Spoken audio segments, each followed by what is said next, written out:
Namalengke nga kami ngayon ni Milan sa palengke dito sa India at ngayong araw nga ay papakita ko sa inyo kung gaano nga ba kamura ang mga presyuhan dito. Sa video na ito ay makita nyo yan. Aga nga kaming umalis ng bahay namin dahil pupunta nga kami sa palengke at meron nga kaming mga bibilhin. Pero bago nga yun ay meron muna nga kaming dinaanan dito at nagpunta kami doon sa plot na binibenta namin. Ito nga yung plot na binili ng father-in-law ko at kailangan na nga naming i-dispose dahil meron nga nagpapatayo dito ng building. Bakit ba namin ito binibenta guys? Dahil ba nababankrupt na kami? Actually guys, matagal na talaga namin itong gustong ibenta dahil hindi masyadong tumataas yung value ng lupa dito and wala naman din kaming mapaggagamitan. Kung sanang nabenta ito 2 years ago ay medyo malaki na nga sana yung tinubo namin kung binili namin ng gold. Kaya nga nung makita nila na wala nga yung signboard ay nag-init talaga yung ulo ni Milan dahil parang sinasabotahe nga kami dito. Dahil kasi kapag hindi nabenta yung lupa namin guys ay gagawin nga nilang parking lot. Balik nga tayo sa kwento anyway, nagpunta nga kami dito sa maliit na mart para nga bumili ng mga biscuit at iba pang mga snacks and hindi nga kami nagsasakyan ngayon dahil sobrang busy nga ng palengke tuwing umaga. Kaya naman kung napapansin nyo ay balot na balot nga ako. Sobrang mapili kasi pagdating sa pagkain yung anak ko guys. Kaya naman ay everyday iba-iba talaga yung tinatry ko.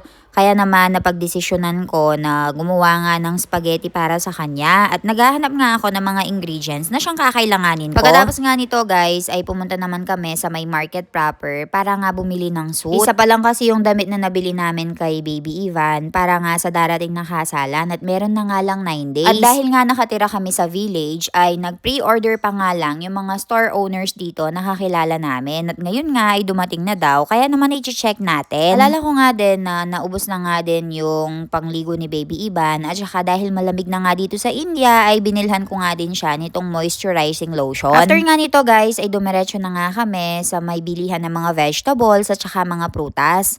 Nasa may bandang dulo kasing side ito guys kaya naman ay hinuli talaga natin at ngayon nga ay tutur ko kayo.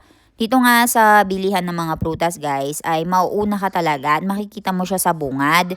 Meron nga ang seasonal fruit dito na siyang tinatawag nilang singora. At ito nga ay kalasa ng coconut. Bili nga lang ako ng orange, apple at saka ng grapes para kay Ivan. Pagkatapos ay dumiretso na nga kami sa bilihan ng gulay. At dito nga ay naghanap nga ako ng sibuyas, bawang dahil wala nga ito sa bahay namin. Alam nyo naman guys, ang mga binan ko ay hindi nga nakain ng sibuyas at bawang kaya naman ay nahihiya nga din ako manghingi sa mga kapitbahay. Hindi nga din kami ng mais dito dahil gagawa nga ako ng corn soup. At syempre, hindi pwedeng mawala yung carrots dahil magluluto nga ako ng spaghetti kay Ivan. Pabili nga din ako ng kaunting sweet potato para nga itry ang paggawa ng kamote Q. And dahil nga puro mga vegetarian yung mga tao dito sa Gujarat at halos sa kanila ay ito nga yung main na pagkain kaya naman ay napakamura yung mga bilihin talaga dito. Nabigla nga ako guys dahil at the end of our shopping ay nakita ko na hindi man naubos yung 500 pesos ko.